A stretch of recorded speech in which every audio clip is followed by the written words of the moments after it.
Happy Thursday, beautiful people. Boy, time is flying, ain't it? Via greetings, Ema, beautiful rising. Tabitha, shalom, shalom, sis. And all the Oahspe family. Beautiful people hanging out here in the background already. I know people still making their way to the place where we gather.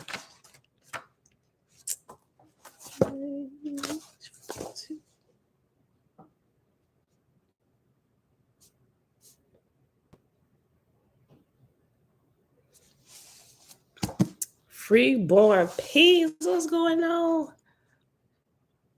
Okay. Take my hey girl, hey.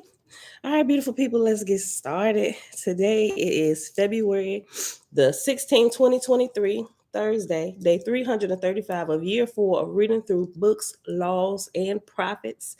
And of the 4-year consecutive day count, it is day 1354. These are all the consecutive days, with the exception of, the Sabbath and the time that I had to take off to rest my body, right? We started November 2018 doing this together, live, rather.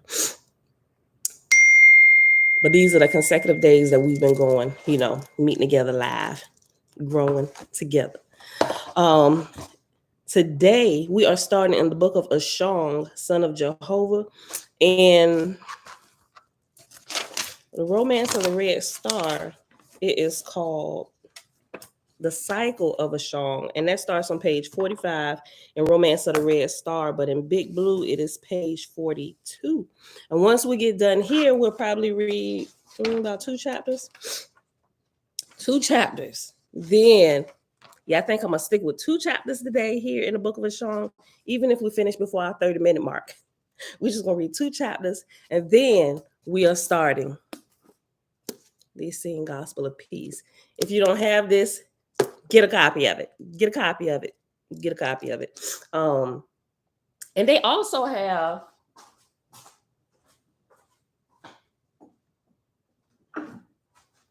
I got like 2 of them. Thank you, Jamia. It was somebody else yesterday, day before yesterday, that also mentioned this. I was like, yeah, I got a copy of it already, sis. But this one right here is the same thing. But in here, this is the Essene Humane, the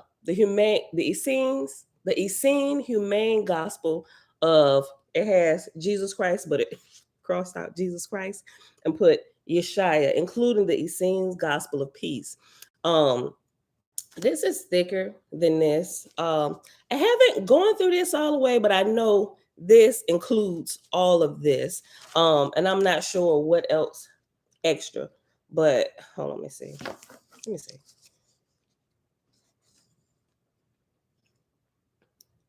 270 return. I think it's, oh yeah, it adds some extra stuff in the beginning. That's different from, wait, is it? Yeah, because I don't see this part 1 in this. Yeah, so I guess you can get this too. This like the birth of John the Baptist, the prophecy of the earth being transformed into an epic paradise, the birth of Yeshua in a cave, Yeshua sets free the captive birds. I don't know, that's interesting. But I haven't opened this up yet to see, but it includes this. But, hey, if you can afford it, get both of them. Good references, right? When we starting this today, let me put this back.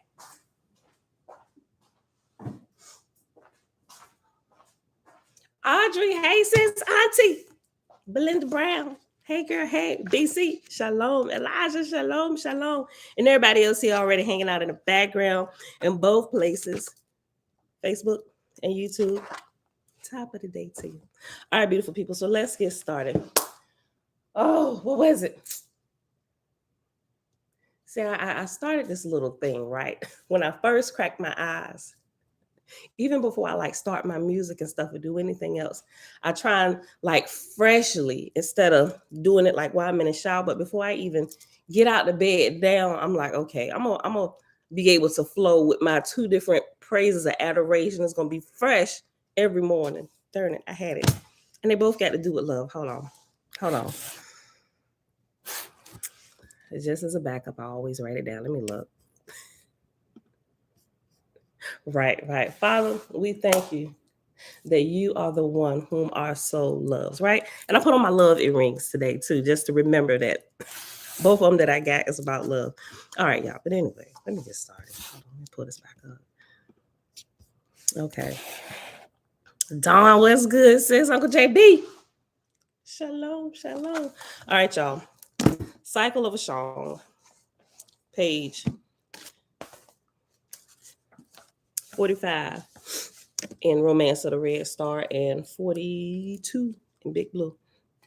Chapter 1. When God of earth and heaven and his lords had lost their heavenly dominions, the swift messengers bore the report to Jehovah's kingdoms in Ethera.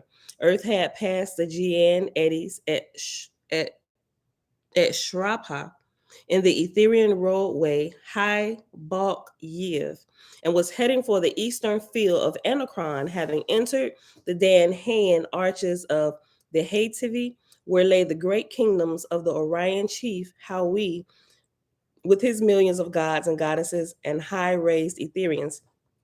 Before Hawi came the swift messengers, fresh from the heavens of earth, with their pitiful tales of woe that had befallen the inhabitants thereof. Let me read that again. Before Hawi came the swift messengers, fresh from the heavens of the earth, with their pitiful tales of woe that had befallen the inhabitants thereof. Hawi said, I behold the red star, earth, O Jehovah. I have heard the tale of horror. What shall be done, O Father? Then spake Jehovah, saying, Call thy tributary chief, Ashong, let him hear the will of Jehovah. Then sent Hawi for Ashong, who had dominion over the fields of Anacron and Ethera, through which lay the roadway where earth was to travel for 3,000 years. And when Ashong came before the holy council of Hawi's million gods and goddesses, the all light fell upon the throne like a sun, and the voice of the Creator spake in the midst of the light, saying, Behold, the red star, earth. She entereth the fields of Anacron. She is dripping wet and cold in the Gian eddies. Her gods and lords are powerless in the spell of darkness. Go thou, my son Ashong, and deliver earth and her heavens. For behold, I will bring them to thy door. Then spake Ashong, saying, Thy will be done, O Jehovah. Though I have been long honored in Ethera, with many Etherian worlds to command, I have not as yet redeemed one corporal world in her heaven from a time of darkness. Jehovah said, Go then, my son, to the laboring earth and deliver her. But first appoint thou a successor for Anacron. Then Hawi, who was older than the red star, who had seen many corporal worlds created, had seen them run their course and then disappear, said to Eshong, Send thou to Wan and Hithigat and Ethera, and get the history of the earth and her heaven, and obtain also an account of her harvest of brides and bridegrooms to Jehovah.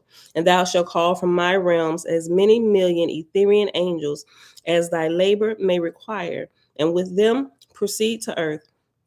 And thou shalt have a line of swift messengers established betwixt this place and thine, and by the power of Jehovah I will answer thy prayers in whatsoever thou shalt need.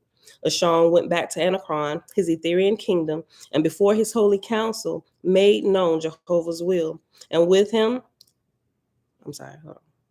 My eyes skipped a line.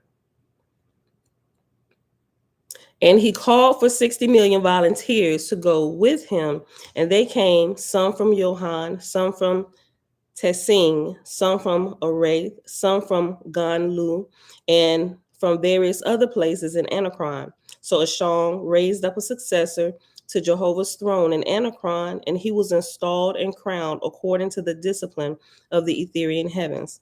And Ashong sent swift messengers into the former roadway of earth to obtain its history, its harvest of brides and bridegrooms. Thus Ashong, well skilled in the course and behavior of worlds, gathered together his millions of angels, trained in artist enterprise. Quickly they framed and equipped an Orion Portagon and illuminated it with firelights. Jehovah's voice spake to Ashong, saying, For 3 days and nights stand thou in the firmament, that man on earth and in atmosphere may behold the power and majesty of my chosen in heaven. Lashong and his host embarked and sped forth, and they halted close above Chinvat, so near that the down hanging curtains of Etherian fire almost touched the moon. Here they remained that mortals and angels belonging to earth might behold and fear.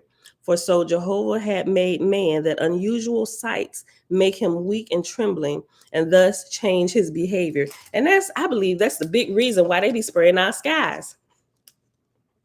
They don't want the pandemonium going on here on earth. I saw this, well, I think it was somebody, I forget who it was. Somebody in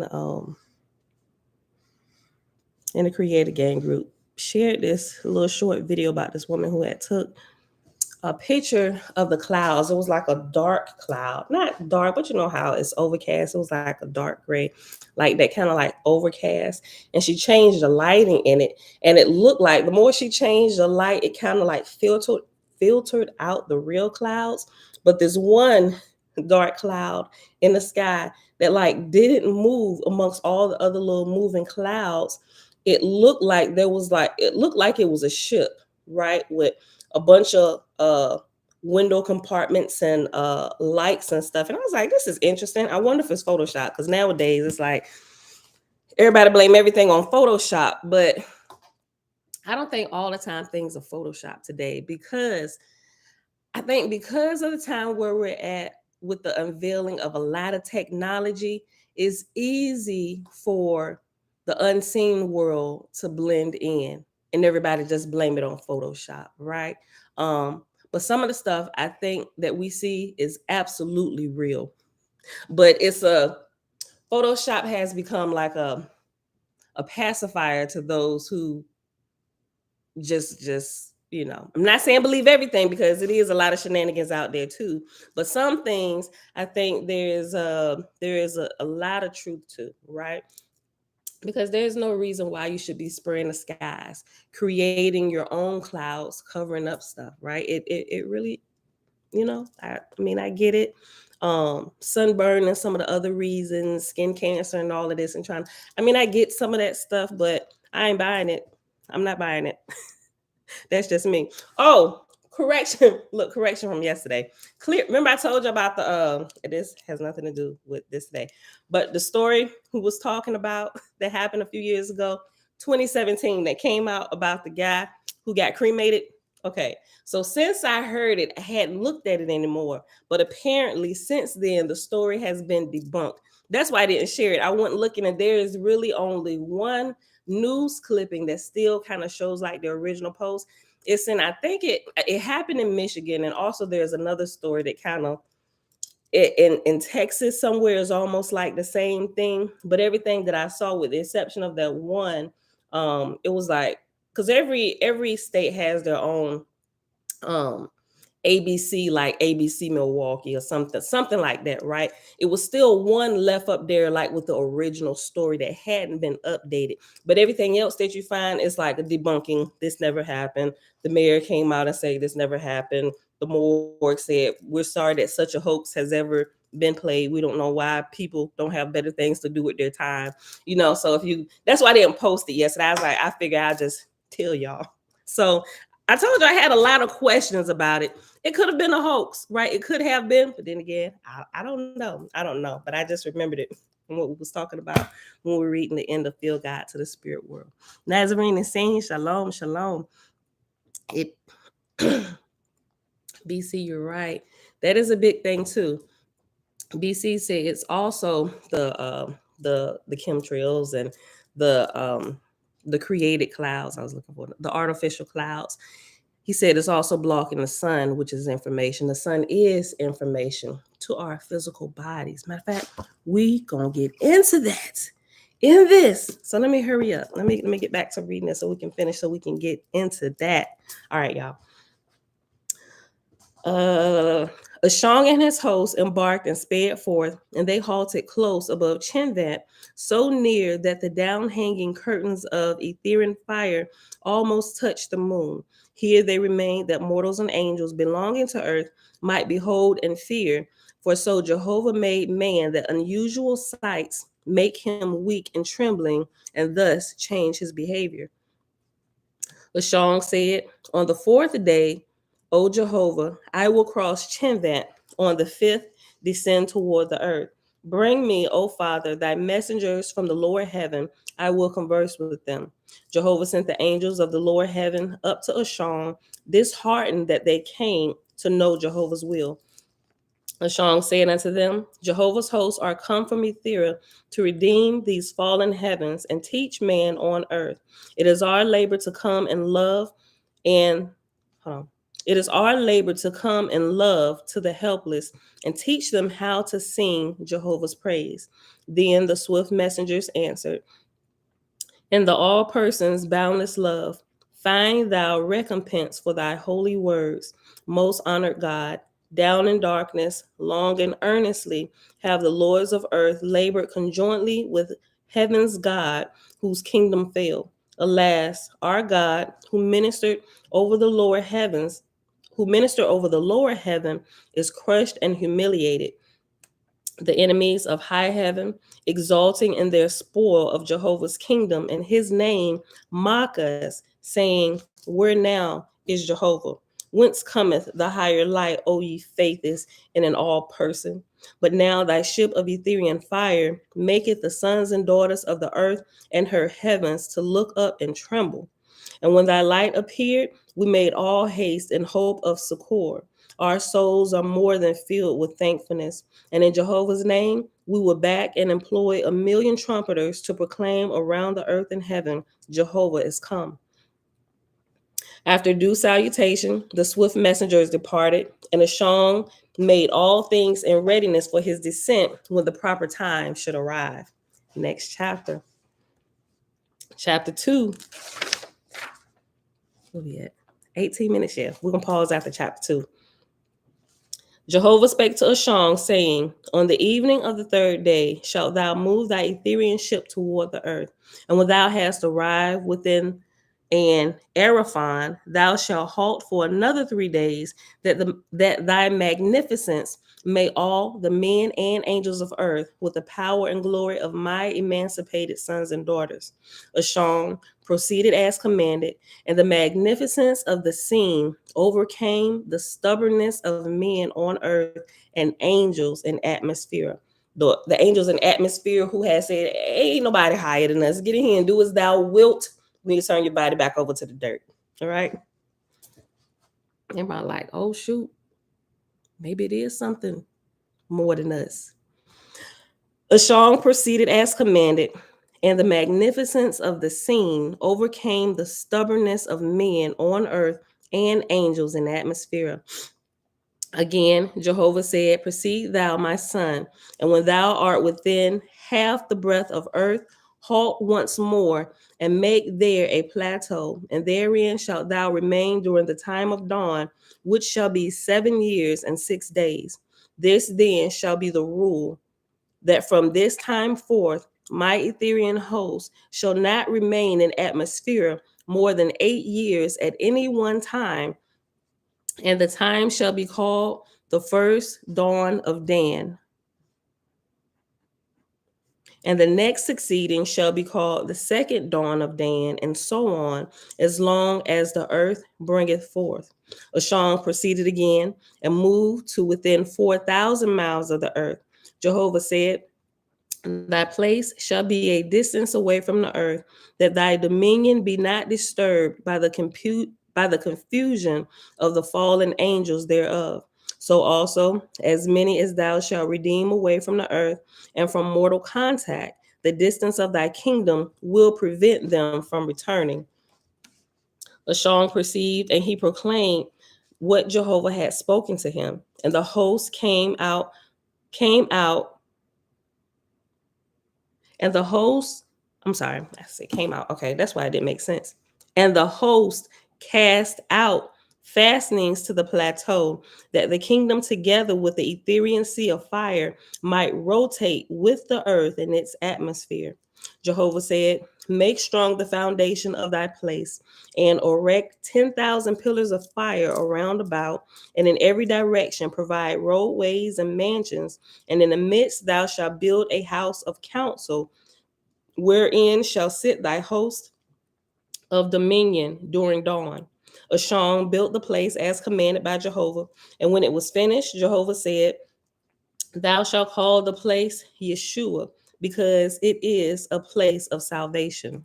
Right? So here, Yeshua, the actual name Yeshua, is a place of salvation, like a place of R&R, rest and relaxation when you leave from here. That's where the angels go. The angels go to Yeshua. They go to salvation. They go to get a little R&R. Tag team, your turn. Go ahead. Them regents, they getting more rowdy by the day. I need a break. That's where the angels go. The angels go to Yeshua. Oh, Father, thank you for salvation. Ashong built the place as commanded by Jehovah, and when it was finished, Jehovah said, thou shalt call the place Yeshua, because it is a place of salvation. Choose now thy counsel, my son, and also thy sub-officers, and when thou hast completed the list, leave in Yeshua the sub-officers that preceded thou, and thy counsel of 1,000,000 men and women with thee, down to the earth and heaven thereof, and cast thine eyes upon the inhabitants, for they are in distress. And when thou hast come to the place of my lords and my God, deliver them and bring them to Yeshua, for they need rest. And as many Ehings in heaven as are capable, bring thou also away with thee, and give them into the care of thy people. Ashong did as commanded, first selecting his officers. Then he and his host proceeded to the earth as had been commanded. Now, I promise you, you can't make this up, because I had no clue. I did not even remember that the place of salvation called Yeshua was actually going to be in our reading today, the very day that we began the Essene Gospel of Peace, right? Amazing. All right. So let's get into it. Y'all tell I'm super excited about this. Look, I ain't been excited about nothing that had the name of Jesus in it, and whew, I say almost 5 years, about 5 years now. Look, okay, and I ain't even gonna change the name, so don't be triggered, y'all. I'm gonna just read the book like it is, okay? Mom, shalom. Did I say hey to you? Mom, hey girl, hey, and everybody else that's came in hanging out in the background. All right, y'all. The Essene Gospel of Peace. It is this is the complete 4 books in 1 volume. And the gentleman who translated this is Edmund Bordeaux Sescli. I probably messed up the last name. I'm trying to remember how I heard it pronounced. But anyway, that's him. Okay. Quote, the spirits of truth and falsehood struggle within the heart of man. Truth born out of the spring of light, falsehood from the well of darkness, and according as a man inherits truth, so will he avoid darkness. And that, I should say, end quote, that is from the Manual of Discipline of the Dead Sea Scrolls. Right at the beginning, right? Forward. Nearly 2,000 years have passed since the Son of Man taught the way, the truth, and the life to mankind. He brought health to the sick, wisdom to the ignorant, and happiness to those in misery. His words became half forgotten and were not collected till some generations after they were uttered. They have been misunderstood, wrongly annotated, hundreds of times rewritten, and hundreds of times transformed.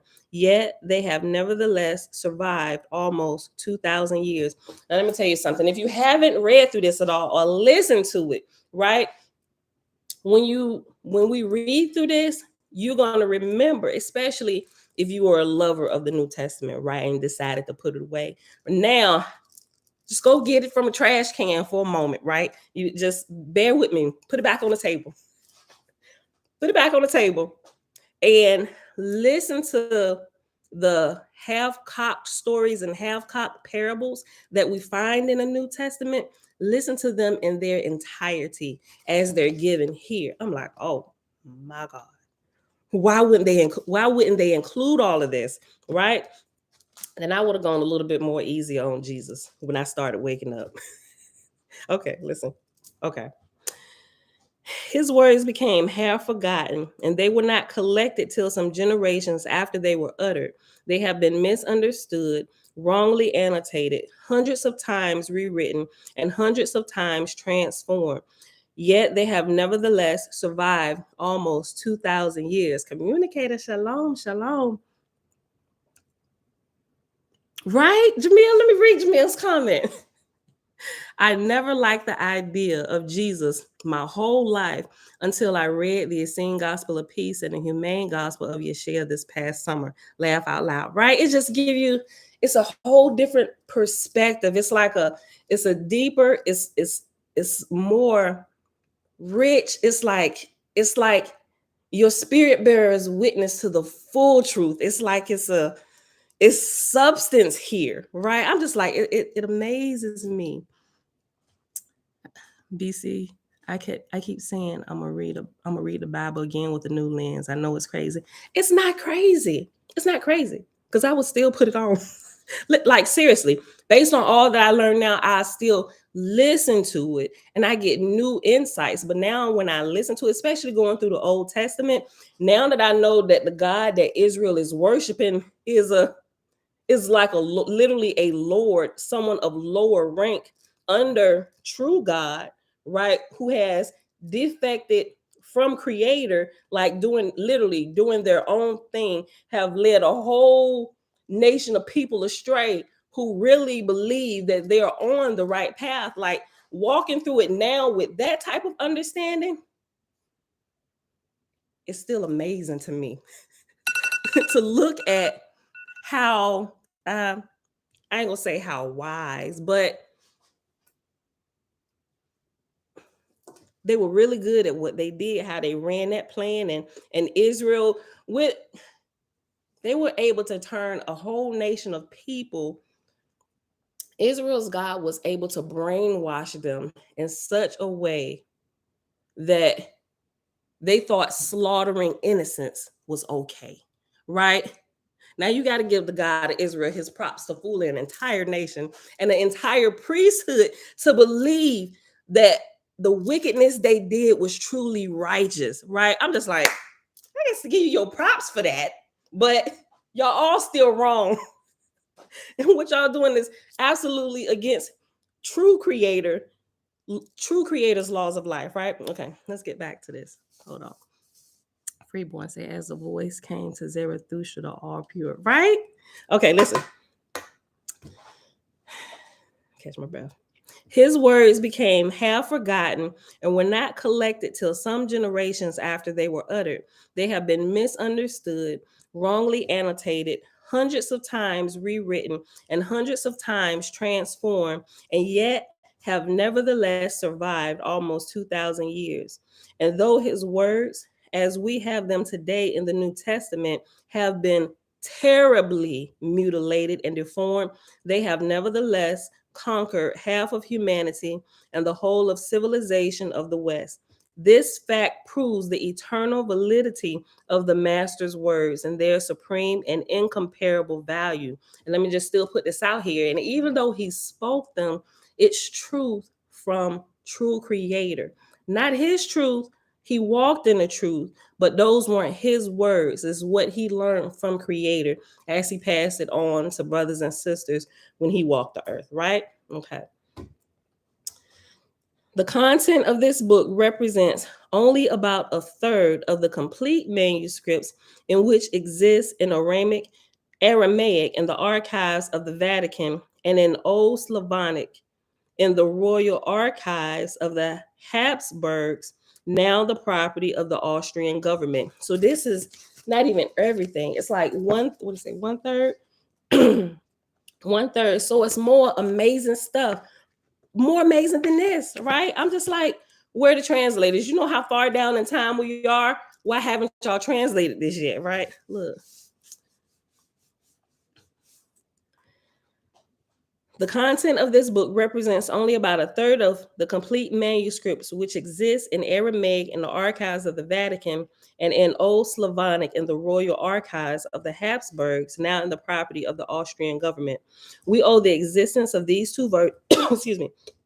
We owe the existence of these two versions to the Nestorian priests who, under pressure of the advancing hordes of Genghis Khan, were forced to flee from the east towards the west, bearing all their ancient scriptures and icons with them. The ancient Aramaic texts date from the 3rd century after Christ, while the Old Slavonic version is a literal translation of the former. Exactly how these texts traveled from Palestine to the interior of Asia into the hands of the Nestorian priests, archaeology is not yet able to reconstruct for us. We have nothing to add to this text. It speaks for itself. The reader who studies the pages that follow with concentration will feel the eternal validity and the powerful evidence of these profound truths, which mankind needs today more urgently than ever before. Quote, and the truth shall bear witness of itself, end quote. London, 1937, Edmond Bordeaux says Key, his last name. Okay. They sent out healers, and one of these was Jesus, the Essene. He walked among the sick and the troubled, and he brought them the knowledge they needed to cure themselves. Pay attention, y'all. Look. They sent out healers, and one of these was Jesus, the Essene. He walked among the sick and the troubled, and he brought them the knowledge they needed to cure themselves.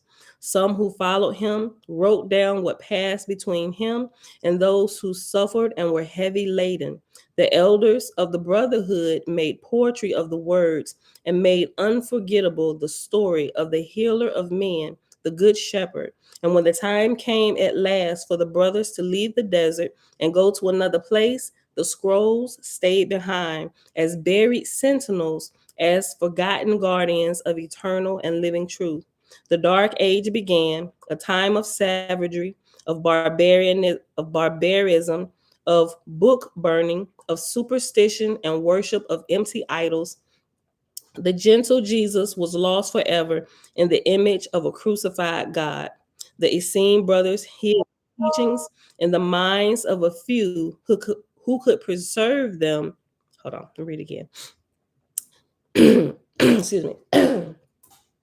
The gentle Jesus was lost forever in the image of a crucified God. The Essene brothers hid their teachings in the minds of a few who could preserve them for their descendants, and the scrolls of healing lay neglected beneath the shifting shadows of the desert. The Discovery of the Essene Gospel of Peace by Edmond Bordeaux says Key. I'm sorry, messed up the name. Table of Contents, Book 1, Book 2, Book 3, and Book 4. Book 1 is the Essene Gospel of Peace. Book 2 is the Unknown Books of the Essenes. Book 3, Lost Scroll of the Essene Brotherhood. And Book 4, The Teachings of the Elect. Let me get some water, because halfway through my talking, my lungs always decide they want to start clearing out because I've been talking. I told you I don't talk that much. If I talked a lot, I'd probably be already like back to the truth, like 100, but I really don't do much talking during the day. It's just here. I'll be quiet and working. Okay. The Essene Gospel of Peace. And then many sick and maimed came to Jesus, asking him, if you know all things, tell us, why do we suffer with these grievous plagues? Why are we not whole like other men? Master, heal us that we too may be made strong and need abide no longer in our misery. We know that you have it in your power to heal all manner of disease. Free us from Satan and from all his great afflictions. Master, have compassion on us. And Jesus answered, happy are you that hunger for the truth, For I will satisfy you with the bread of wisdom. Happy are you that you knock, for I will open to you the door of life. Happy are you that you would cast off the power of Satan, for I will lead you into the kingdom of our mother's angels, where the power of Satan cannot enter. Don't let that throw you off. If you were here a few weeks ago when we kind of talked about this, we explained who the mother truly is, right? The mother, you hear people say Mother Earth, but now when I hear it and when you hear me say Mother Earth, I have a completely different understanding, right? Remember, our body we get from our mother, right? Which is the earth, right? Which is why when we cross that veil from this physical to the spiritual, born fully in spirit, we give our body back to our mother, which is the earth, the dirt, and then we're fully born in spirit, right? We're fully born in spirit. So anything referring to the mother and the mother's healing power is everything that this earth produces to nourish the flesh that we have. Just like a mother's body nourishes her newborn babe, like from her body, this is what the earth does for us, which is why when we eat plant-based whole foods, it begins to reverse all disease. And this is what Jesus taught. And I'm gonna just use, while we're reading this, I'm gonna just use it, right? Don't be triggered because I ain't gonna change his name to Hebrew and say Yeshua, Yeshaya, Yahweh Shai. I'm gonna just say Jesus. Okay.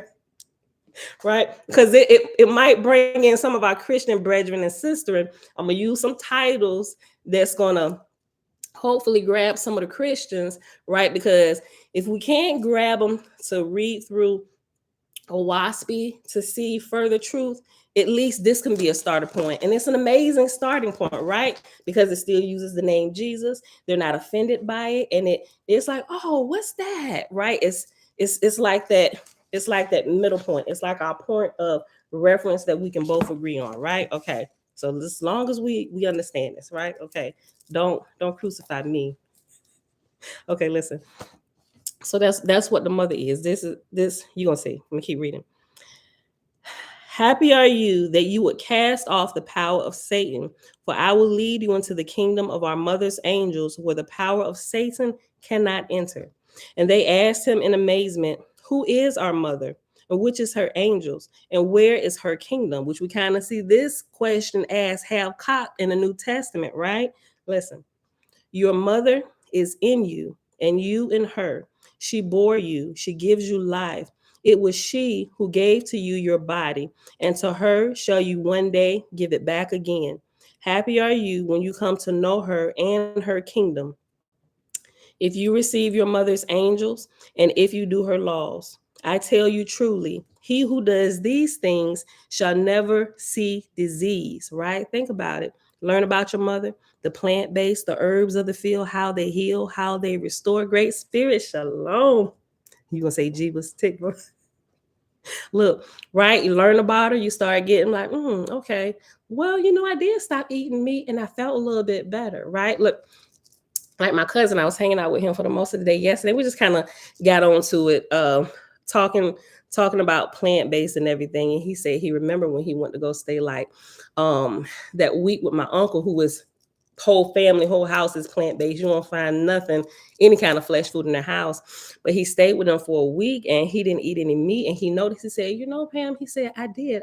I really felt better. He said, and even when I went back home for that next 2 weeks, I still didn't eat meat. He said, I did. He said, I felt clear. He said, my body felt better. He said, but then my girl, she cooked my favorite steak about 2 weeks of me being back home. He said, and I said, I was just going to taste a little piece of it. He said, but I've been tasting little pieces of meat ever since. I was like, boy, you crazy. He said, but I am. He said, I still really don't eat a lot of it. He said, but I be thinking about it. He said, I felt my best when I wasn't eating meat. He said, I think I'm going to go back to it. I think I am. He said, I'm going to start weaning myself back. I was like, go ahead, cuz. I said, let me know how it's going. I did, Mom. I did, which was crazy, right? Look, because this was when we was talking about the naked frozen cup lady. I hadn't seen my cousin, I hadn't talked to him in about almost 2 years, right? But I kid you not, the day I talked about him up here, I talked to him an hour later, right?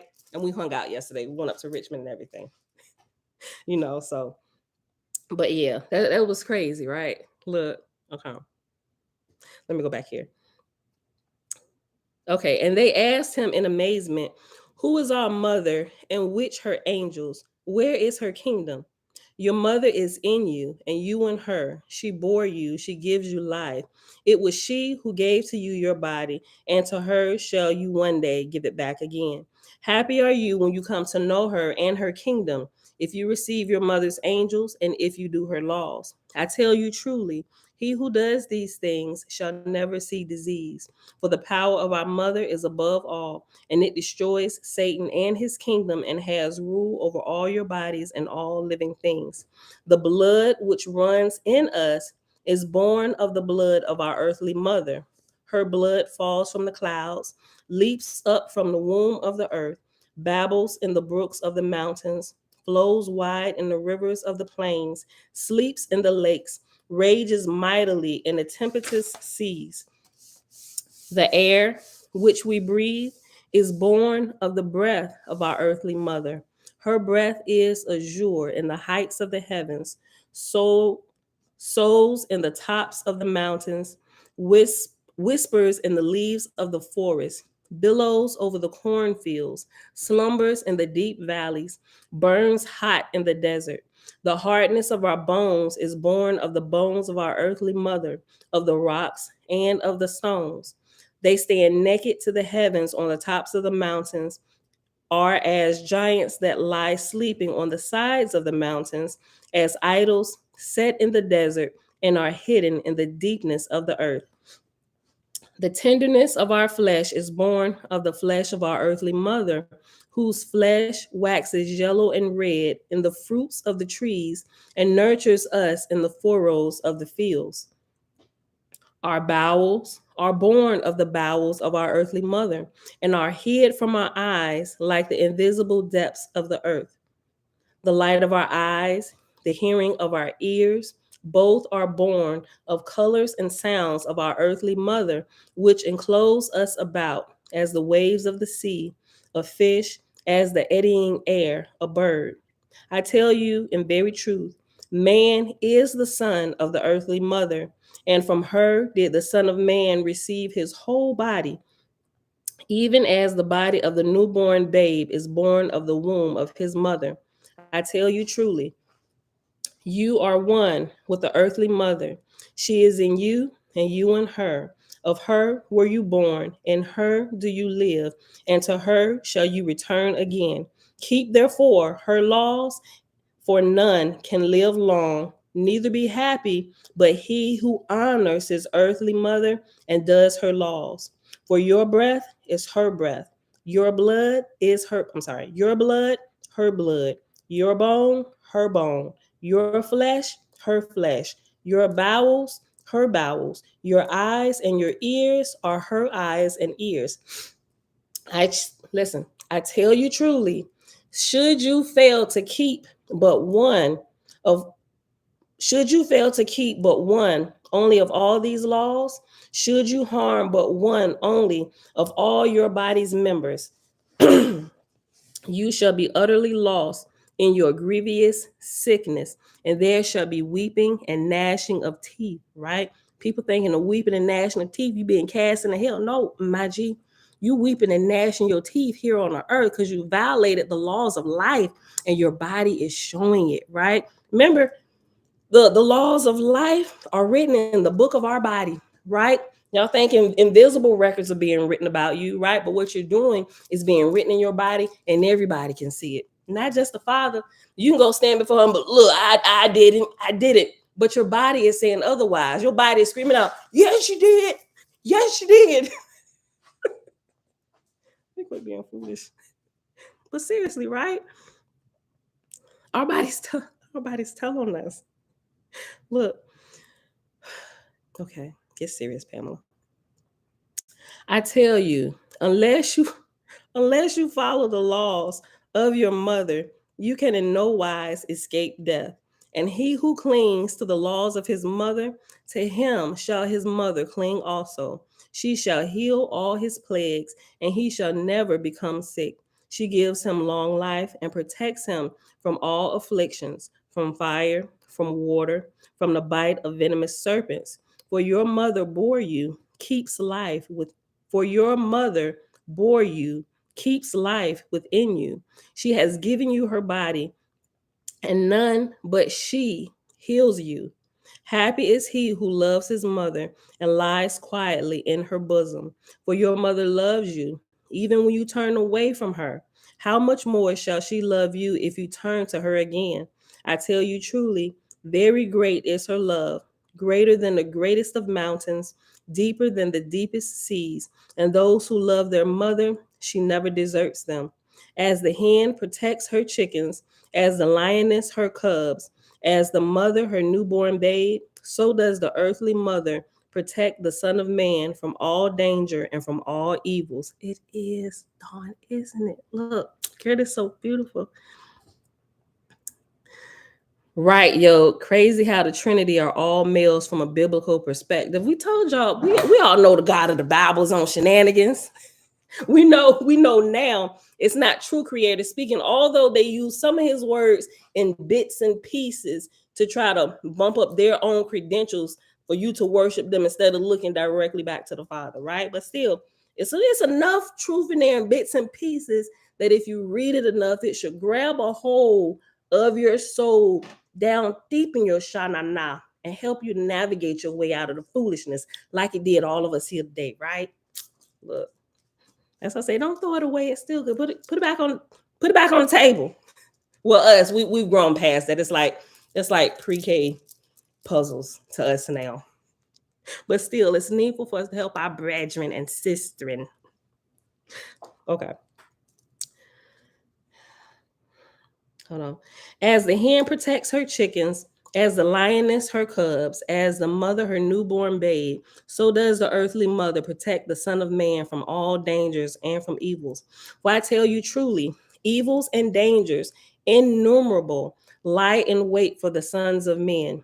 Beelzebub, the prince of all devils, the source of every evil, lies in wait in the body of all the sons of men. Isn't that even what Oahspe says?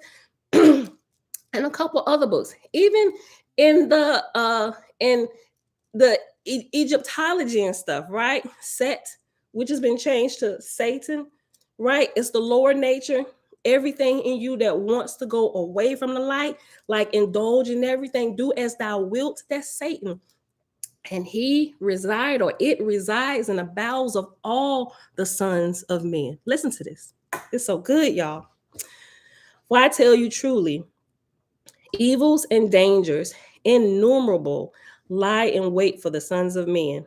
Beelzebub, the prince of all devils, the source of every evil, lies in wait in the body of all the sons of men. He is death, the Lord of every plague, and taking upon him a pleasing raiment, he tempts and entices the sons of men.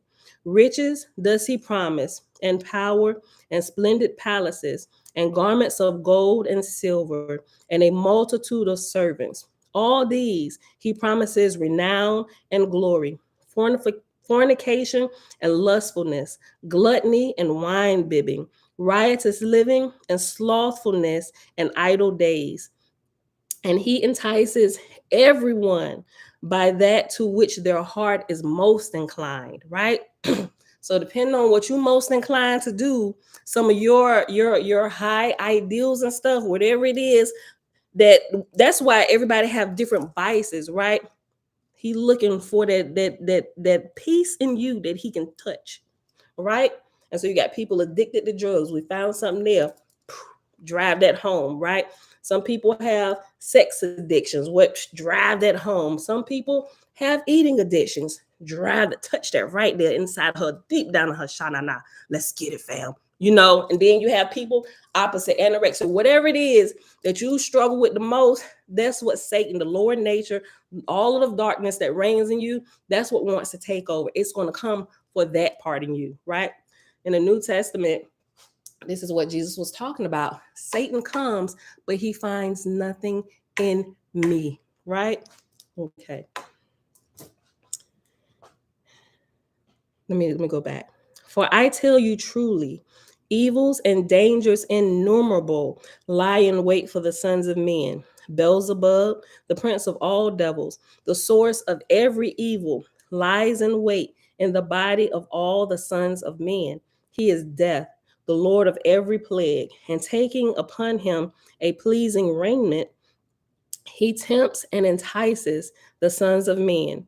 Riches does he promise, and power, and splendid palaces, and garments of gold and silver, and a multitude of servants. All these he promises renown and glory, fornication and lustfulness, gluttony and wine bibbing, riotous living, and slothfulness and idle days. And he entices everyone by that to which their heart is most inclined. And in the day that the sons of men, and in the day that the sons of men have already become the slaves of all these vanities and abominations, then in payment thereof he snatches from the sons of men all those things which the earthly mother gave them so abundantly, right? Life and life more abundantly. If you allow Satan to come in and trip you up, he finds something inside of you, all the gifts that the earthly mother gives. The earthly mother is in complete unison with the father, right? Since you hold it down right here, I got it up here in this realm, right? But you hold them down there, and she does a good job. Test it. That's something we can test here and now. Go to a plant-based diet. Watch Satan flee from you. Matter of fact, fasting, I know I talk about it a lot because I do my little fast. I'm getting better. I'm gonna start doing some more longer ones. Listen, but it even talks about that, how even fasting can become imbalanced, right? So when I got to that part, I was like, oh, okay, well, let me slow my roll, make sure I don't get imbalanced with that part, right? So I'm still doing my little small little fast and just making sure all things are staying balanced all the way, right? Because one mind be like, girl, if you just go ahead and fast 80 days on water, you go ahead and get rid of all the extra weight and stuff. Like, Pam, calm down. First of all, that's ridiculous. Don't do that. Just take it slow, right? So constantly, good angel, good angel, evil angel. Like, listen, both of y'all shut up. Let me just pay attention to what's going on. Let me just think. Both of y'all, shut up. I be doing it sometimes. Okay. And in the day that the sons of men have already become the slaves of all these vanities and abominations, then in payment thereof, he snatches from the sons of men all those things which the earthly mother gave them so abundantly. He takes from them their breath, their blood, their bone, their flesh, their bowels, their eyes, and their ears. Think about the diseases when you violate the laws of life, the laws of the earthly mother, eating appropriately, right? You begin to violate those things, right? People get cataracts of the eyes, your blood get dirty, right? Now you need blood transfusions, your organs start acting up. It affects the colon cancer. You getting things chopped off and removed. You want to wear the doctors, right? And the earthly mother say, listen, just come talk to me. Let me tell you how to do this, right? He takes from them their breath, their blood, their bone, their flesh, their bowels, their eyes, and their ears. And the breath of the sons of man becomes short and stifled, full of pain and evil smelling, like the breath of unclean beasts. Halitosis. Boy, you got the breath of unclean beasts. And his blood becomes thick and evil smelling, like the water of the swamps. It hold on. I'm getting my breath back because I find myself up in here with my foolishness eating sweets and stuff. Look, me standing here reading this is telling you the truth. I'm bearing witness, still be trying to catch my breath and stuff, right? Take away your breath, your eyes, your bowels, your flesh. I'm trying to bring it all back together. And his blood becomes thick and evil smelling like the water of swamps. It clots and blackens like the night of death. And his bone becomes hard and knotted. It melts away within and breaks asunder as a stone falling down upon a rock. And his flesh waxes fat and watery. It rots and putrefies with scabs and boils that are an abomination. And his bowels become full of and his bowels become full with abominable filthiness, with oozing streams of decay, and multitudes of abominable worms have their habitation there. Have y'all watched Yaki? And I say Yaki because I think today, from what I've seen, he's the one that shows the best results and side effects of different people that come to him that he helped heal, right? He has changed, and I only know him via internet, like the world wide web, but to watch where he started and to watch him grow, and the more he gets into it, the creator has truly taken him to higher heights to help us get free and to cleanse the body. He's not the only one, but I say the one from our generation, right? Y'all got to go check him out, right? He has proof of all these things, right? And he don't even, I'm sure he reads this, maybe, I don't know. I think he does. He knows about it, because I heard him mention it a couple times. But there is actual real time, real our day-to-day proof of what this is saying, right? Listen. And his flesh waxes fat and watery. It rots and putrefies with scabs and boils that are an abomination. And his bowels become full with abominable filthiness, with oozing streams of decay. And multitudes of abominable worms have their habitation there. And his eyes grow dim till dark night enshrouds them, and his ears become stopped like the silence of the grave. And last of all shall the erring Son of Man lose life, for he kept not the laws of his mother and added sin to sin. That's what real sin is. People saying sin is or turning away from the Savior. I mean, I guess there's kind of truth in that if you understand a little bit more, right? Because you're saying that to somebody who's a novice. Oh, so if I don't accept Jesus, then no. That's probably said wrong, right? What he taught were laws of life. If you have everything in its entirety, or at least more of what we find in the New Testament, it's the laws of life that he spoke about, that if you turn away from those, you're going to find a very early grave, right? All right. Let's see. And last of all shall the erring Son of Man lose life.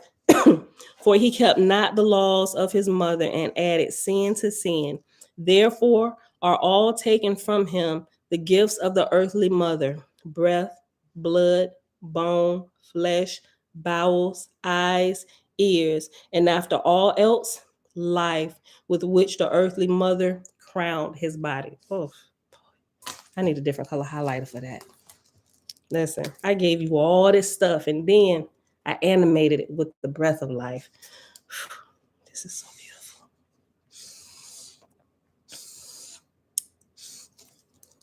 But if the erring Son of Man be sorry, here's where it's hope for us, y'all. Listen, pay attention to this part. That's the good part. I mean, it's all good, but just listen. This is instruction on how to fix the shenanigans. Fritz, shalom. But if the erring Son of Man be sorry for his sins and undo them and return again to his earthly mother, and if he do his earthly mother's laws and free himself from Satan's clutches, resisting his temptations, then does the earthly mother receive again her erring son with love and sends him her angels that they may serve him. So a lot of people that go to the grave, they operating on half information, especially those who die loving Jesus Christ and praying for healing and stuff, right? They pray for healing nonstop. And I'm not going to say that that's wrong, right? But they're waiting for this supernatural type miracle to happen for them, when if they had the truth of what was actually being taught back in the day, and preachers and teachers taught it right, they would know that they got to add the works part to it. They really do. Now, there are some there, I'm not going to discount it, but it's very, very few and very far in between where you see like true miracles, where something happens for somebody, where something miraculous happens. But most of the time, everybody else gonna get you gonna come get this progressive miracle so you can learn how you got sick in the first place. So once you're healed, you won't be there again. Because just think, if the creator just healed them. You got your sugar high, diabetes, hypertension, all this. If he healed it, boom, take it away. You gonna have it again in about 2 weeks because you're still eating the fried chicken. You ain't changed your lifestyle or nothing. You're completely ignorant. So he leave you sick, right? And you just, I'm waiting on Jesus. He gonna heal me. Says, come go to the gym with me. No, girl, it's too cold out there, right, bruh? Jesus ain't coming for you, right? And if you tell them that, they will get super offended with you and curse you out religiously and say, God bless you, right? I'm just like, I'm not gonna say it. I ain't gonna say it. All right, let me go back. But as the erring Son of Man be sorry for his sins and undo them and return again to his earthly mother, and then and if he do his earthly mother's laws and free himself from Satan's clutches, resisting temptations, then does the earthly mother receive again her erring son with love and sends him her angels that they may serve him. And I know this is using son, but it's talking about men and women, sons and daughters, right? I tell you truly, when the Son of Man resists the Satan that dwells in him and does not his will, in the same hour are found the mother's angels there, that they may serve him with all their power and free utterly the Son of Man from the power of Satan.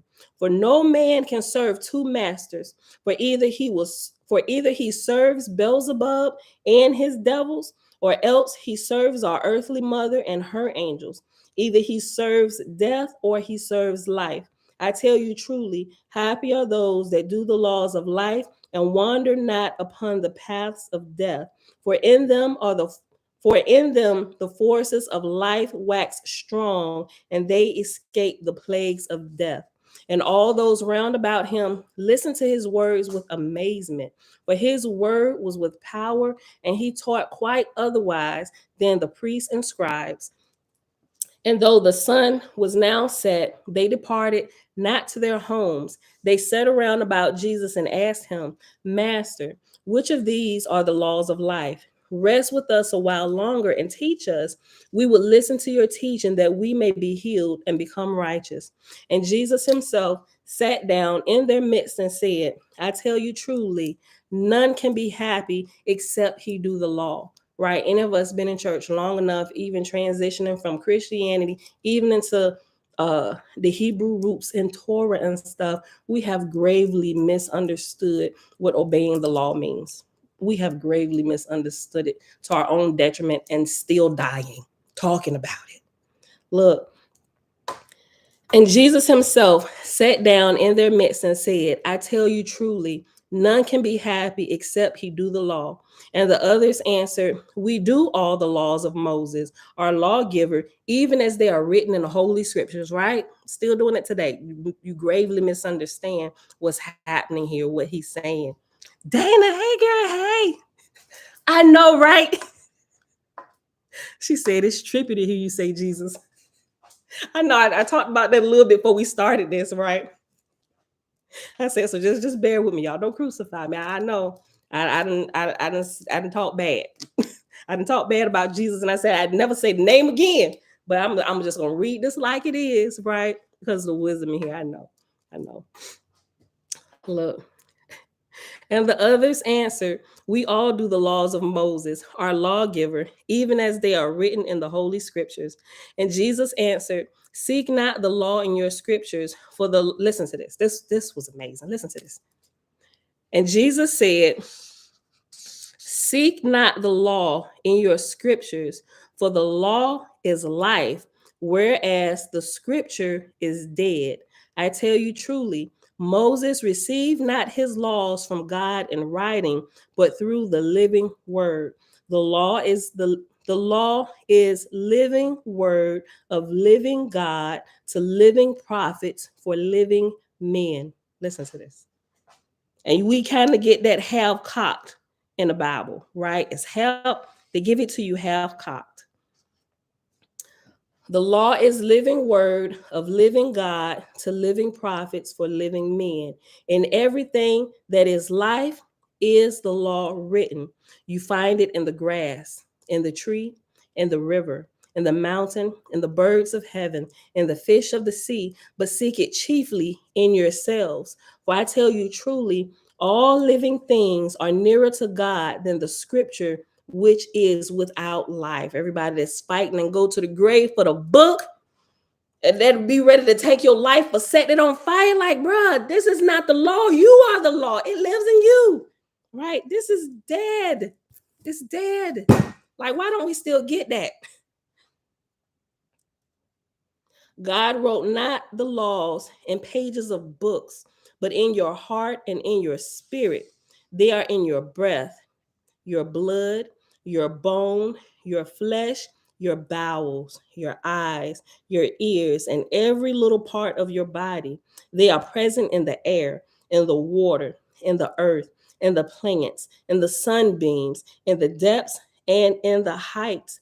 They all speak to you that you may understand the tongue and the will of the living God. But you shut your eyes that you may not see, and you shut your ears that you may not hear. I tell you truly that the scripture is the work of man, but the life and all its hosts are the work of our God. Wherefore, do you not listen to the words of God which are written in his works? And wherefore do you study the dead scriptures which are the work of the hands of men? How may we read these laws of God elsewhere than in the scriptures? Where are they written? Read them to us, and from where you see them. For we know nothing else but the scriptures which we have inherited from our forefathers. You have inherited lies from your forefathers. Didn't Jeremiah say that? We've inherited lies from our forefathers. I think all the prophets said that. We've inherited lies from our forefathers. Read them to us from where you see them, for we know nothing else but the scriptures which we have inherited from our forefathers. Tell us the laws of which you speak, that hearing them we may be healed and justified. Jesus said, you do not understand the words of life because you are in death. Darkness darkens your eyes, and your ears are stopped with deafness. For I tell you, it profits you not at all that you pore over dead scriptures, if by your deeds you deny him who has given you the scriptures. I tell you truly, God and his laws are not in that. Hold on.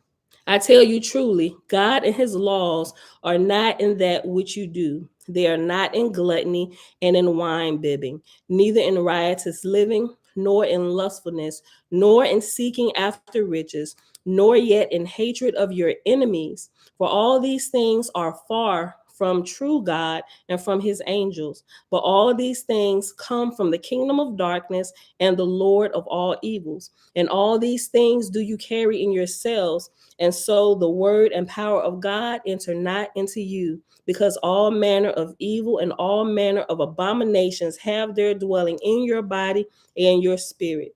If you will that the living God's word and his power may enter you, defile not your body and your spirit. For the body is the temple of the spirit, and the spirit is the temple of God. Purify therefore the temple, that the Lord of the temple may dwell therein and occupy a place that is worthy of him. I'm like,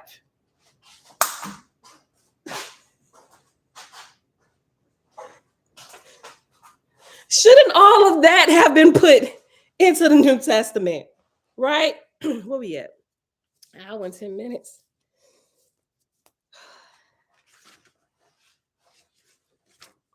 I'm thinking about my time today. If I want to just start this next piece right here, I'm gonna just read a little bit of it. Yeah, let me just read just a little bit of it, right? Let me read just a little bit of it. Okay. And from all temptations of your body and your spirit coming from Satan, withdraw beneath the shadow of God's heaven. Renew yourselves and fast. It's about to get into the little fasting piece. We ain't gonna read all of it, but it's gonna give you, we're just gonna start it just a little bit. Listen. Renew yourselves and fast. For I tell you truly that Satan and his plagues may only be cast out by fasting and prayer. Even, we talked about this a lot, right? Even if you have an addiction, somebody asked me,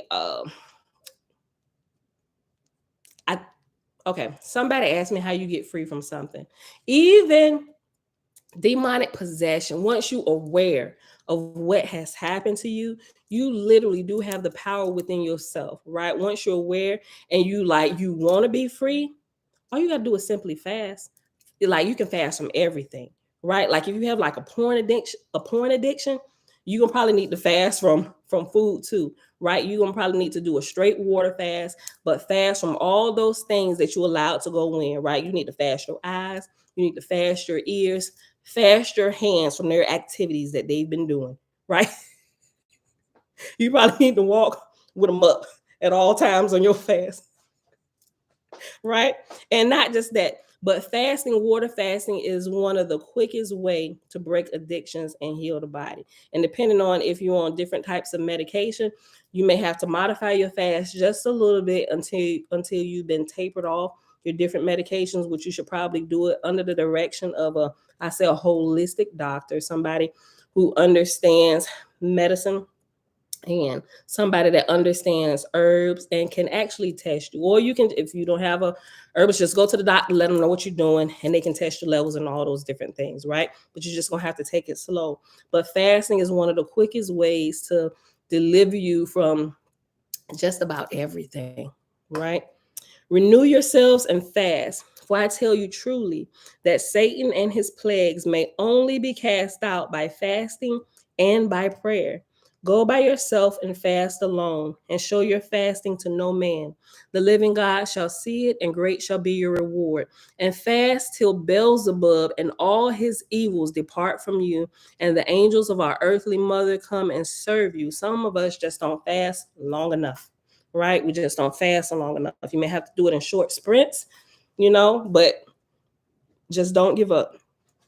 And fast till Beelzebub and all his evils depart from you, and all the angels of our earthly mother come and serve you. For I tell you truly, except you fast, you shall never be freed from the power of Satan and all the diseases that come from Satan. Fast and pray fervently, seeking the powers of the living God for your healing. While you fast, eschew the sons of men and seek our earthly mother's angels, for he that seeks shall find. Seek the fresh air of the forest and of the fields, and there in the midst of them you shall find the angel of air. Put off your shoes and your clothing, and suffer the angel of air to embrace all your body. Then breathe long and deeply, that the angel of air may be brought within you.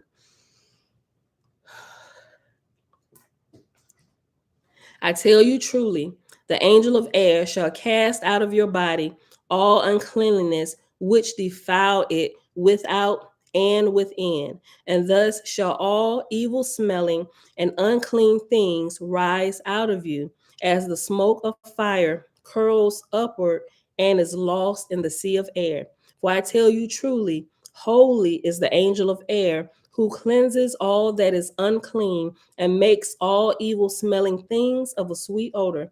No man may come before the face of God whom the angel of air lets not pass. Truly, all must be born again by air and by truth.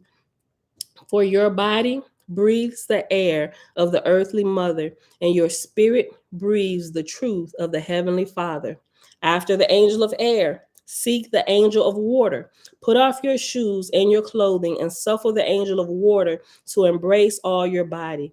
Cast yourselves wholly into his enfolding arms as often as you move the air with your breath, move with your body the water also. I tell you truly, the angel of water shall cast out of your body all uncleanliness which defiled it without and within, and all unclean and evil smelling things shall flow out of you, even as the uncleanliness of garments washed in water flow away and are lost in the stream of the river. I tell you truly, holy is the angel of water who cleanses all that is unclean and makes all evil smelling things of a sweet odor. And you will notice when you do water fasts, even like the smaller ones, right? Your body will start deodorizing. It'll deodorize all the way when you stop putting meat in it because it putrefies in your gut and you stinketh. Not just to us, but you stink to the spiritual realm too. They can smell you. We smelt you. We smelt you a mile away. And that's a true thing. It really is. Because I can smell spirits. I can. I really can. Like I really can. Like if there's not like an odor to you, I'm like, is it, I smell something. And so, no, they got on cologne. Nope. I smell something and I try not to get all super spiritual and stuff, but I realize what it is now. You really can. You can smell spirits, whether they're body or disembodied. You can smell them if you develop yourself. You can. No man, hold on, let me read this last sentence again. We almost done, y'all. Yeah, we almost done. I tell you truly, holy is the angel of water who cleanses all that is unclean and makes all evil smelling things of a sweet odor. No man may come before the face of God whom the angel of water lets not pass. In very truth, all must be born again of water and of truth. For your body bathes in the river of life everlasting. For you receive your blood from our earthly mother and the truth from our heavenly Father. Think not that it is sufficient that the angel of water embrace you outwards only. For I tell you truly, the uncleanliness within is greater by much than the uncleanliness without. And he who cleanses himself without, but within remains unclean, is like to the tombs that outwards are painted fair, but within are full of all manner of horrible and uncleanliness and abominations. Or, like the New Testament said, you are whitewashed tombs full of dead men's bones. Most people in Christianity don't even really know what that means. They recite it, they regurgitate it, but you really have no understanding of what was just said, right? You are full of dead men's bones. You stink without and within. I'll read that again. Think not that it is sufficient that the angel of water embrace you outwards only. I tell you truly, the uncleanliness within is greater by much than the uncleanliness without. And he who cleanses himself without, but within remains unclean, is like to tombs that outwards are painted fair, but are within full of all manner of horrible uncleanliness and abominations. So I tell you truly, suffer the angel of water to baptize you also within, that you may become free from all your past sins, and that within likewise you may become as pure as the river's foam sporting in the sunlight. I like that. That is amazing. So I tell you truly, suffer the angel of water to baptize. Baptism takes on a whole another understanding now while y'all out there dipping people in the rivers of Jordan. You still full of dead men's bones.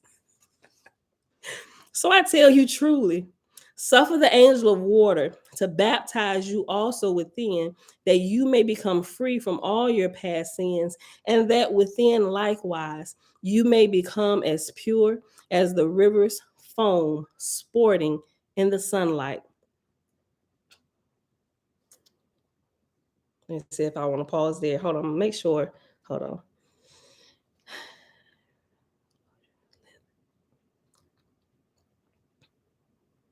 Oh, maybe we'll be at. Maybe we'll pause right here. It's still, hold on.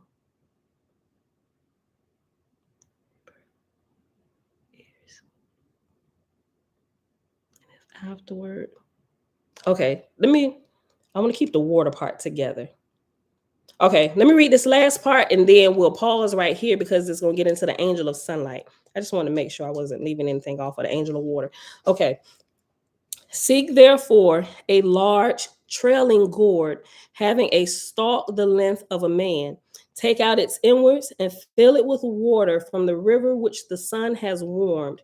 Hang it upon the branch of a tree and kneel upon the ground before the angel of water and suffer the end of the stalk of the trailing gourd to enter your hinder parts, that the stalk, hold on, and suffer the end of the stalk of the trailing gourd to enter your hinder parts, that the water may flow through all your bowels.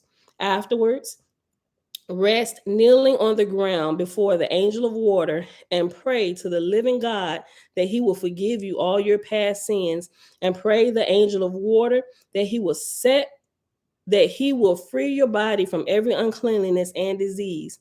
Then let the water run out from your body, that it may carry away from within it, all the uncleanliness and evil smelling things of Satan. Talking about you will need to give yourself an enema now, my G. Take the water within and push it in up in the other side too. Hold on to it for a minute and pray that the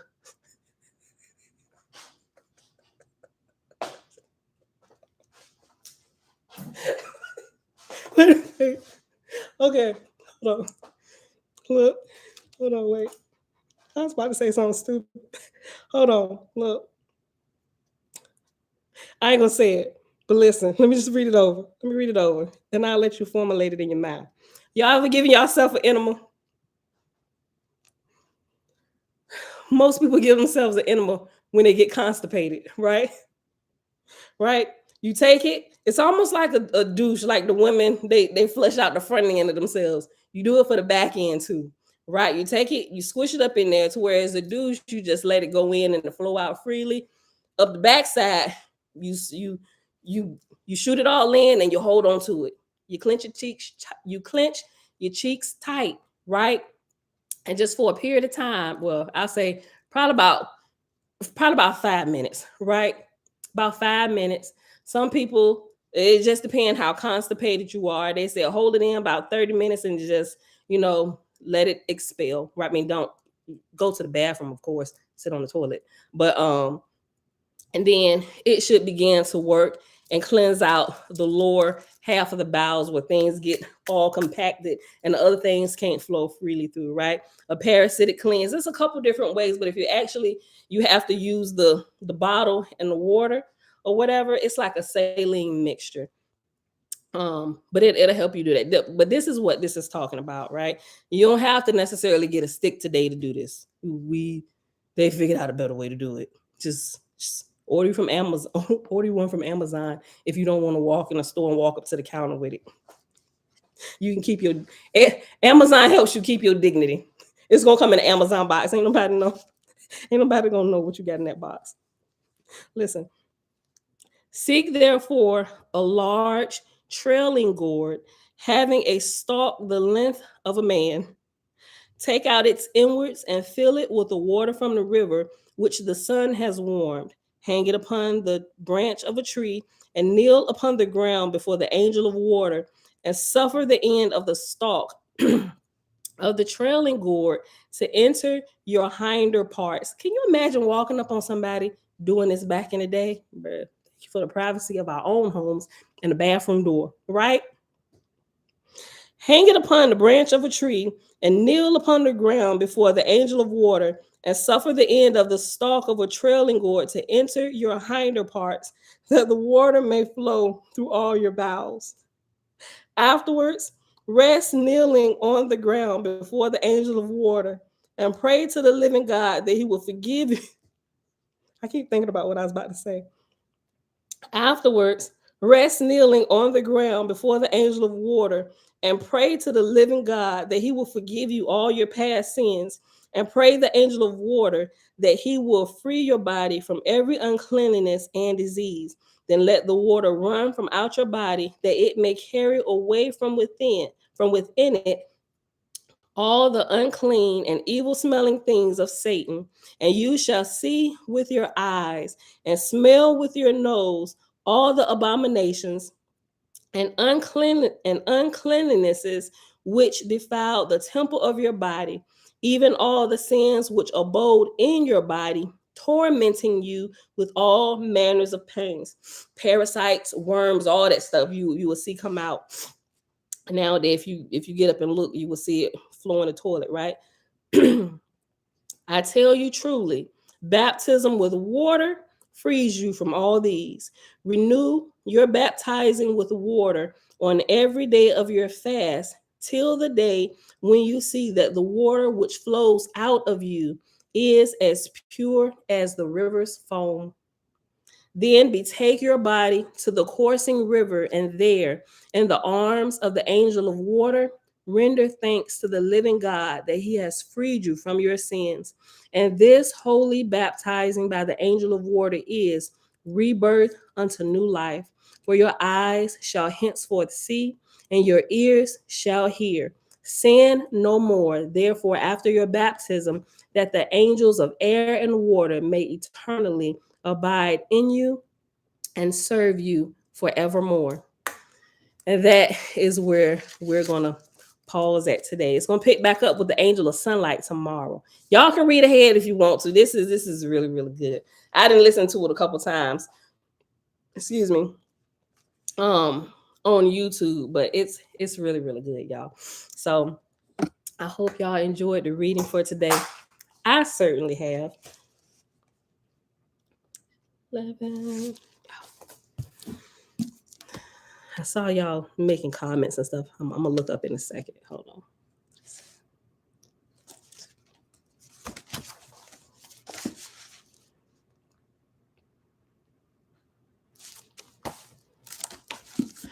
All right, y'all.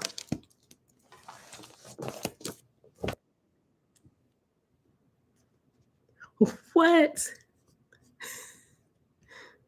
That's gross. Hold on.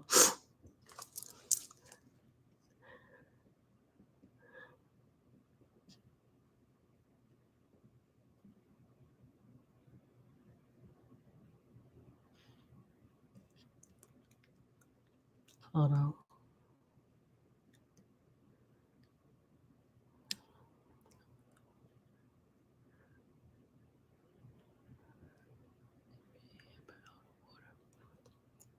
I was reading Freeborn's comment about totems. Totems come with a poem for each tribe. Mine is the heart, but it's actually water. We are Levites. The Leviathan is the most powerful thing created. Its power is in the water. I don't disagree with that. With what I know a little bit about Leviathan. That was before Dana said it's trippy to hear you say the name Jesus. Okay. So we take the most powerful thing in the body, which is heart, as is in the water of life, your blood. Okay. I'm probably reading that too fast to even understand what you was just saying. It's making even more, Elijah said, it's making even more sense with the information in Oahspe and many other spiritual books. It really does. Elijah, yes, meditation and fasting and eating healthy with fruits and vegetables cleanse and renew you, which is why, like, even if you're not even on a spiritual journey, you'll realize by doing this that you will be put upon a spiritual journey. It's impossible to ignore it. Like your spirit literally comes alive. Like sleeping, you literally bring it online, right? Or you uncover all the crap that it's been covered up with, right? So it's amazing. Donnie said the meat sweats. That's a Shogun. That's gross. That's gross. I don't even know if I want to repeat it. He called the enema a boo-boo oil change. He said not boo-boo oil change. Don, I all of a sudden got to go to the bathroom.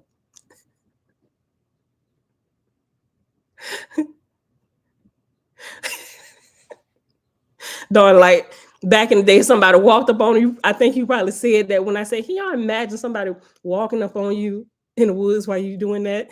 She said, hold on, my G, can you get out of here? I'm doing the booty cleanse. Thank God for doers. Let go and let God. You know what, Donnie? I heard people doing coffee enemas. I hadn't even looked it up. I guess I don't know. You ain't expelling nothing but fecal matter out of there anyway. So I don't know. Somebody, when I was looking up enemas before, somebody actually asked. Okay, so I guess they were trying to be educated. They said if you want to make like a homemade enema or whatever, what can you use?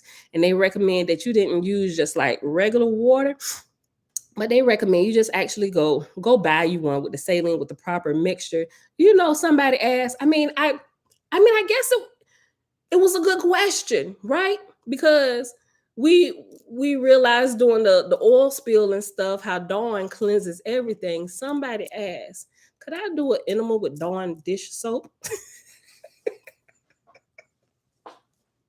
They said, now we don't recommend that you use any over-the-counter commercial products to put inside your body. I was like, but it was a good question though, right? If Dawn, it's promoted that Dawn can clean anything, even oil off of animals that's been trapped in the oil spill. Surely it can cleanse the dirty oil that come from your backside, right? I thought it was hilarious, but I thought it was a good question. You bypass your father to come ask me. Um, Go ask your father. Go ask your father. It is. It's a good question. Okay. Jiffy Lube. I got to put that in the title today. I don't know that I'm gonna use a boo-boo oil change just because I don't know. I do have a little bit of tact. But it's gonna be something good. It's gonna be something good. People swear by the coffee enema. I don't know. I guess okay. I don't know. I think I probably, and listen, believe it or not, I've never, like, this probably TMI anyway. I've never done one. Right. I've never had to do one because like I'll fast. Like when you water fast, and I've seen some. I see. I don't know what people be doing though. Like if you follow, say I followed the directions from Dr. Lauren Lockman when I do my fast, right? And even with healthy alternative, they got different ways. People come in with different ways you can fast, but they promote water fasting. And people come in, well, what about your minerals and all of this stuff? Should you add this and that to it? Even like the snake diet, which is just water with the minerals and stuff in it, right? You can do it that way, but you can also do it with straight water. Talking about ingesting it through the mouth, water fasting. Doing it that way, your body is not having to worry about anything, because if you're ingesting anything during a water fast other than pure clean water, it is not a water fast, and the body reacts a different way when you do it. Whether you're doing the snake juice fast, which is water, potassium, sodium, and what's the third one? Hold on.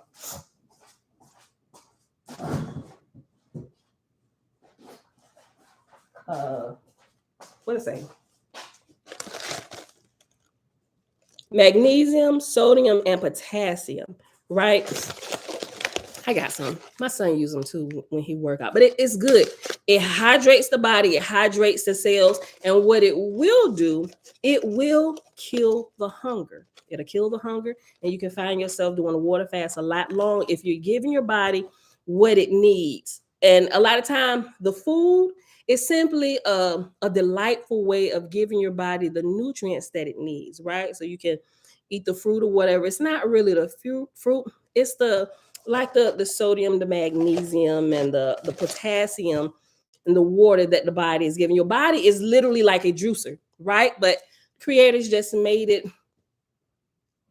He made it to be enjoyable, right? So that's all about. Our body is doing what a juicer does. It juices. You chew it up, you grind it, it runs it through, pulls all the nutrients and stuff out of it, and it dispels everything. We are literally human juicers. So, which is why when you juice, you just kind of bypass you. And the way you do, you bypass the digestive system and the so it's not having to constantly work to break down the food and press stuff out, which causes your healing to speed up a lot faster.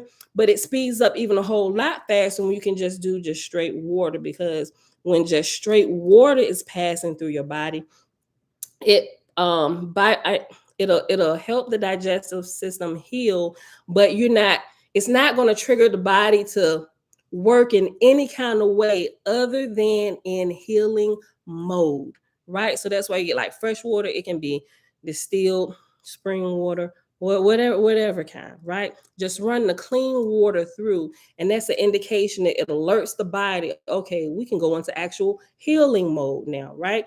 And what'll happen is, whatever the body is smart, whatever the body deems the most important thing to heal first, it will begin to heal that first, right? So if you have a broken leg, which is trauma, believe it or not, a water fast will attend to the broken leg first. You can have all of the stuff happening, but it will smartly attend to the broken leg first. And I've seen a couple things, even if you look up Dr. Lauren Lockman, he has quite a few stories about it. And even when he broke his hand, I think he broke his hand, and I think he broke his leg, and he went into a water fast. And his doctors, he has proof. He's a doctor himself. But he has documented proof, and the doctors were amazed.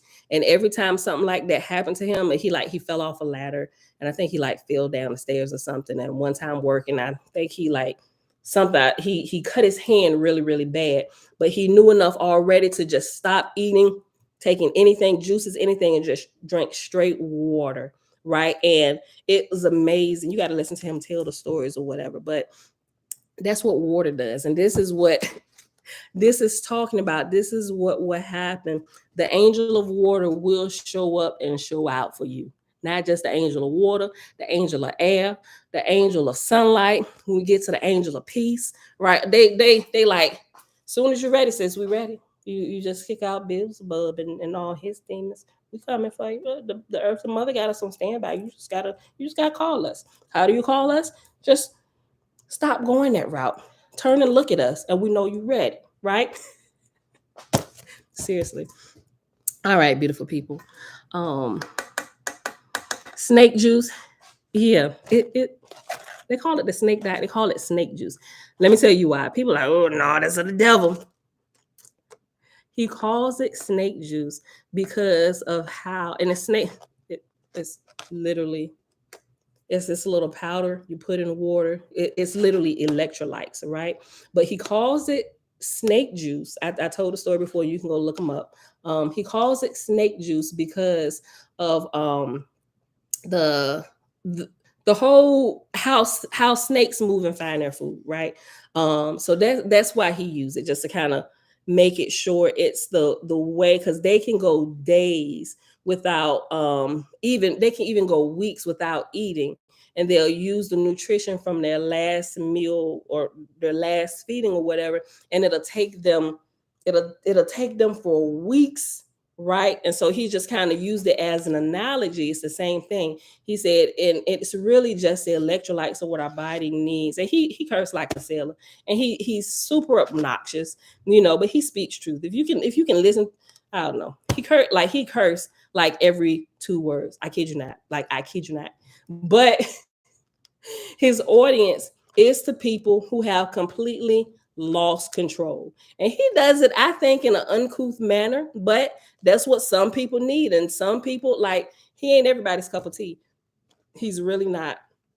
But he teaches some good sound principles. He really does, but it's really to those who are extremely, extremely overweight and who have felt like they have completely lost control of their lives, right? So he talk to him. He just kind of want to, I don't know. I think it weighs on the psyche, because he be like, listen, you fat pig. I'm just like, oh my God.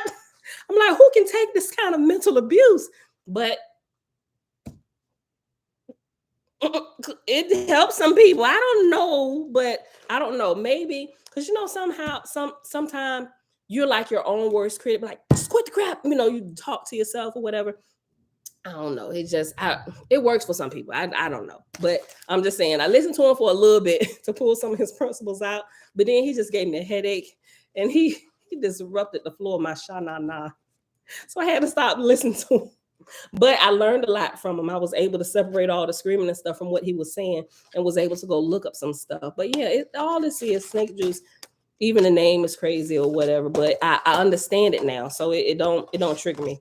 But it's really just electrolytes you put in your water, what the body operates and thrives on. If it's well hydrated, you'll find all of this in your fruits and your mostly your fruits, but your vegetables are more like cleansing herbs or whatever, but in your fruits, because by nature we are frugivores for real, right? Although we can eat whatever we want to eat, but those are sins, and your body gonna quickly tell you that these are sins. You shouldn't be eating this. And although we can, and people do, and you feel good eating it, well, I'm going to the grave anyway. Might as well go to the grave eating whatever I want to eat. Well, okay. Well, you enjoy the ride, right? But it really gives your body what it needs, which is why you can fast long doing this. But I realize it's not just this. You really got to get over this, because even when you fast long, if you haven't tamed this, and that's the area where I'm at. I'm like, doggone it, I ain't hungry for real, but I want to eat something. It's this. I'm still trying to get control over all the way, right? So I say this year, because I'm about to be 44 years old, right? About to be 44. I'm like, this is the last year of foolishness. Like 43 is the last year of foolishness. Like, seriously, Pam, you got to get this crap together, right? We're going to tame this thing up here, right? So, but yeah, that's what this is, snake juice. But anyway, dreadful Cosmine, shalom, shalom. Okay, yeah, right. Donnie Oahspe teaches us to master the elements, right? And shucks, before we can master the elements outside of us, we got to learn how to master the elements on the inside of us, right? But this is good. You seeing gospel of peace will help us if we take it and we apply its principles. It will begin to teach us how to master the elements, which first begins with mastering ourselves, mastering this, mastering what we put in here, how we meditate, how we eat, all everything, right? But it all goes together. Snake juice, $40 on Amazon. Yep. It's about that, unless you got Amazon Prime. And then you can get a little bit of a discount on it, so. But it's good. When you get it, let me show you. I think I showed you before. Don't take this and pour it in a water bottle, y'all. It's gonna be an uneven mixture, and it tells you how to do it. I think it's like put it in 16. You add it to 500 milliliters of filtered water, right? Some people, they'll just put it, they was like, oh, it's too salty. I was like, you didn't read the directions, did you? It's not a Kool-Aid packet or Crystal Light. You don't do that, right? Here's what I use. Let me show you. Oh, I put it in the refrigerator. Right. Hold on.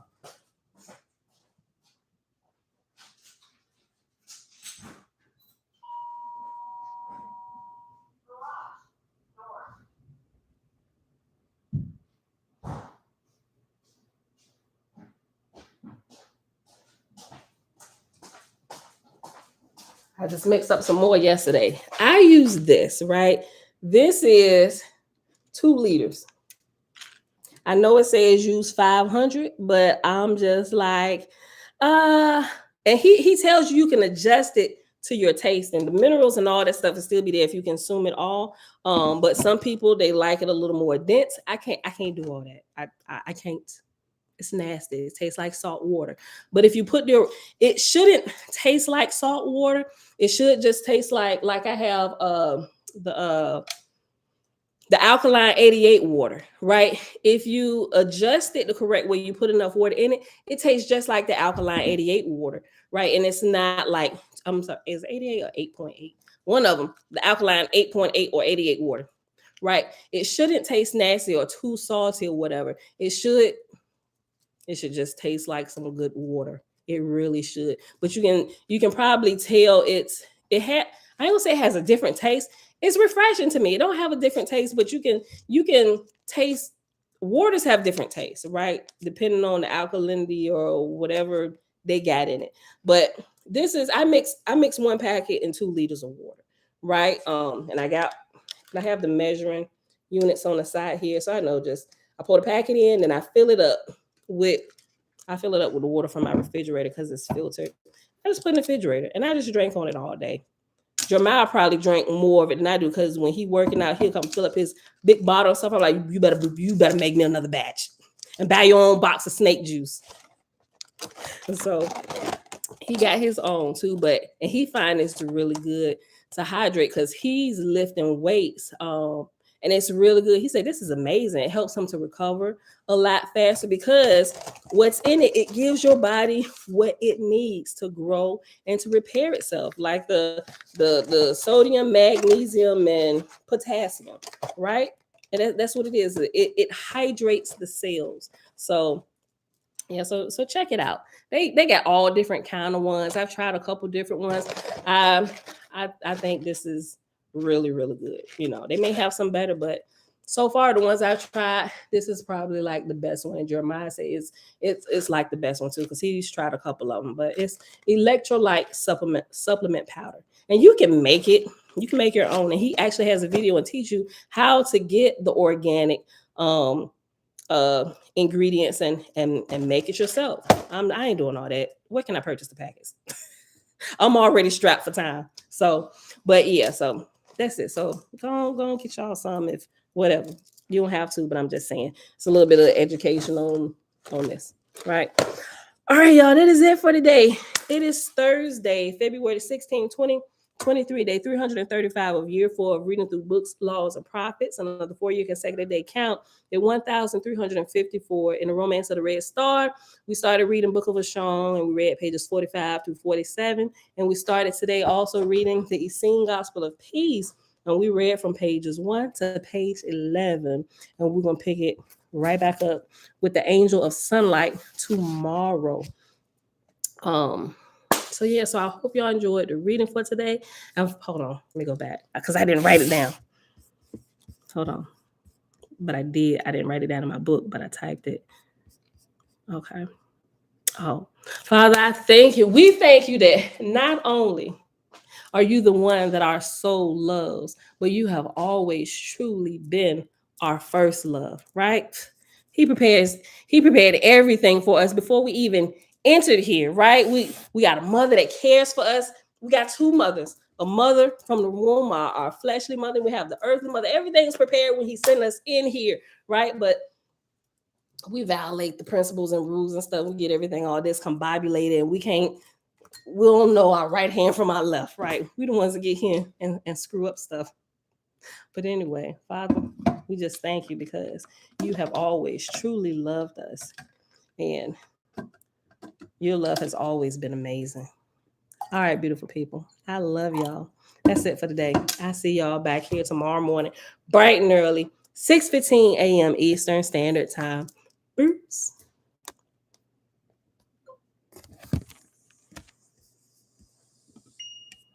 Shogun of Harlem.